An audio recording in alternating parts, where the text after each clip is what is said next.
So hello everyone, welcome to engineers career point platform. So आज का जो मेरा वीडियो है हरियाणा पब्लिक सर्विस कमीशन की तरफ से जॉब नोटिफिकेशन है for the group B post के लिए। 2 नवंबर को एक स्क्रीनिंग टेस्ट हुआ था जो मल्टीपल एग्जाम्स के लिए था, मल्टीपल पोस्ट के लिए था, अलग अलग एडवर्टीजमेंट के लिए कॉमन स्क्रीनिंग टेस्ट हुआ जो AEE से रिलेटेड, लेक्चरर से रिलेटेड, ट्रेजरी से related, ADO, ADA। No doubt कि उसमें से कुछ एग्जाम मॉर्निंग में हुआ, कुछ का इवनिंग में हुआ। 2 शिफ्ट में करने का जो पर्पस था, जो मेरे को लगता है वो इनके पास कैपेसिटी कि कितना इनके पास कैपेसिटी है और कितने लोगों ने उसमें अप्लाई किया, तो उस कारण से उसको 2 शिफ्टों में इन्होंने किया। अब पिछले 15-20 दिन, 1 महीने के अंदर SPSC में बहुत सारी ऐसे नोटिफिकेशंस आ रहे हैं जो ग्रुप बी के लिए हैं। अब मेरे को लगता है कि अगेन दोबारा से इन सभी का एक कॉमन एग्जाम होगा। जैसे इंजीनियरिंग के लिए भी आपका 153 वैकेंसीज के लिए नोटिफिकेशन आया था, नो डाउट उसका 19 जनवरी को हियरिंग है, उसमें अभी स्टे लगा हुआ है। इसके बाद PH पब्लिक हेल्थ डिपार्टमेंट के लिए भी नोटिफिकेशन आया, उस पर अगेन अभी डाउट है इंजीनियरिंग सर्विसेज पैटर्न या फिर स्क्रीनिंग टेस्ट या फिर SKT पैटर्न उस पर है। लेकिन इसके अलावा और भी बहुत सारे, जैसे मैं अभी आपको एक नोटिफिकेशन दिखाऊंगा, ये फोरेंसिक साइंस लेबोरेटरी करनाल इस डिपार्टमेंट के लिए है, जिसमें टोटल 17 वैकेंसीज हैं। इन 17 वैकेंसीज के लिए ये एक नोटिफिकेशन है, अगेन ये ग्रुप बी का है। ऐसी और भी नोटिफिकेशन जो आपको दिखाऊंगा, तो मेरे को लगता है इनका सभी का जो एग्जाम है वो कॉमन होगा, जो कि स्क्रीनिंग टेस्ट होगा। क्योंकि जो हरियाणा के अंदर ग्रुप बी का जो रिक्रूटमेंट है वो 3 स्टेजेस में होता है।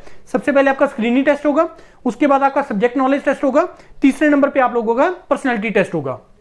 अब इसमें जो स्क्रीनिंग टेस्ट है, इसमें नॉन टेक्निकल पार्ट आता है, quant, reasoning, Haryana, GK, current affairs, national, international, ये सारी चीजें हैं। अब Yourpedia engineers career point is the only platform जो 2 नवंबर को पेपर हुआ, जिसका डेडिकेटेड जिसने प्रिपरेशन मॉड्यूल करवाया और बहुत सारे स्टूडेंट्स को उसका बेनिफिट हुआ, जिसके बेस पे AEE का बहुत, क्योंकि वही एक एग्जाम है जो अभी तक पूरा हो चुका है रिक्रूटमेंट, उसमें काफी स्टूडेंट्स का सिलेक्शन भी हुआ है मेंस और पर्सनैलिटी टेस्ट होने के बाद। अभी लेक्चरर का होना था लेकिन उसको पोस्टपोन हो गया है, AE का भी उसमें होना था 2 नवंबर को, उस पर स्टे लग गया है। तो अब इसके बाद जो नेक्स्ट एग्जाम होगा तो वो कॉमन होगा अगेन। नो डाउट कि इसमें अभी एक फैक्टर ये भी रोल प्ले करता है कि इसका स्क्रीनिंग टेस्ट होगा कि नहीं होगा, वो डिपेंड करता है कितने नंबर ऑफ एप्लीकेंट्स उसमें अप्लाई करेंगे।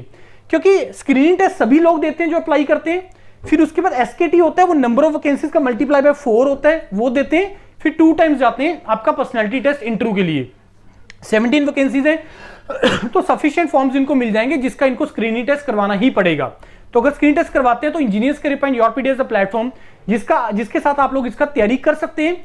और स्क्रीन टेस्ट क्योंकि कॉमन है और इसका डेडिकेटेड मॉड्यूल तो बना ही हुआ है, और बहुत ही जल्द हम इसका बुक भी लॉन्च कर रहे हैं, जिसमें सारा थ्योरी और विद डिटेल क्वेश्चंस प्रैक्टिस के साथ जो एक अलग सेट रहेगा, वो भी आप लोगों को मोस्ट प्रोबेबली इस मंथ के एंड तक हम लोग लॉन्च कर देंगे, जिसमें बुक रहेगा, आपका थ्योरी भी रहेगा और उसके अंदर आपका क्वेश्चन प्रैक्टिस भी हम इसमें कवर करेंगे। और मॉड्यूल उसका रेडी है। मॉड्यूल के लिए अगर आप ज्वाइन करना चाहते हो तो इस वीडियो के डिस्क्रिप्शन में लिंक है, वहां से आप डायरेक्टली स्क्रीनिंग टेस्ट के लिए तैयारी हमारे साथ कर सकते हैं। कोई क्वेरी है, कोई डाउट है, तो आप इस वीडियो के डिस्क्रिप्शन में गूगल फॉर्म है, आप उसको भर दीजिए। तो इसमें अप्लाई करना, जो फॉर्म फिलिंग स्टार्ट होगा वो होगा 19 जनवरी से, लास्ट डेट 18 फरवरी है। अब इन सभी के जो एग्जाम जो है ना, अगर आप देखोगे जितना भी नोटिफिकेशन दिखाऊंगा, तो इन्हीं डेट्स के आसपास जो है इनका लास्ट डेट है। किसी का 10 फरवरी है, किसी का 11 फरवरी है, कॉमन लेंगे पेपर ये। और पेपर होने के जो चांसेस हैं वो मार्च एंड या अप्रैल के फर्स्ट वीक में आप लोगों का स्क्रीनिंग टेस्ट इसका कंडक्ट हो जाएगा। 18 तारीख इसका लास्ट डेट अप्लाई करने का। Important dates, senior scientific officer इसका पोस्ट का नाम है, टोटल 17 वैकेंसीज है इसके अंदर। क्वालिफिकेशन जो इसके लिए चाहिए, MSc with 2nd division minimum, zoology में botany, chemistry, physical, anthropology, human biology, human genetics, biotech, molecular biotech, biochemistry, microbiology, physics, mathematics, statistics, forensic science, और इक्विवेलेंट क्वालिफिकेशन है any of the above subject. कि कोई भी, मान लो suppose आपने किसी और डोमेन में किया है, लेकिन अगर आपके पास सर्टिफिकेट अगर आप ले लेते हैं अपनी कॉलेज से जो इनमें से किसी के इक्विवेलेंट आपको लिख के दे देता है, then you will be eligible for that. और 3 साल का research and analytical experience in any of the above mentioned subject, ये रिक्वायरमेंट है। एलिजिबिलिटी में सबसे इंपॉर्टेंट फैक्टर है कि आपने मैट्रिक या उसके अबव आप लोगों ने संस्कृत या हिंदी, आपने वन ऑफ दी सब्जेक्ट आप लोगों ने पढ़ा होना चाहिए। क्लोजिंग डेट ये है, बाकी फॉर्म फिलिंग, फीस, ये सारी चीजें वही रहती है, तो आप इसको एक बार गो थ्रू कर लीजिएगा। बाकी जो भी इसका तैयारी करना चाहता है स्क्रीनिंग टेस्ट के लिए योरपीडिया के साथ, इंजीनियर्स करियर पॉइंट की टीम्स के साथ, आप लोग हमारे साथ कर सकते हैं। लिंक वेबसाइट का इस वीडियो के डिस्क्रिप्शन में है, वहां से आप ज्वाइन कर लीजिए और अपना स्टार्ट कर दीजिए प्रिपरेशन स्क्रीनिंग टेस्ट के लिए। Thank you and all the best.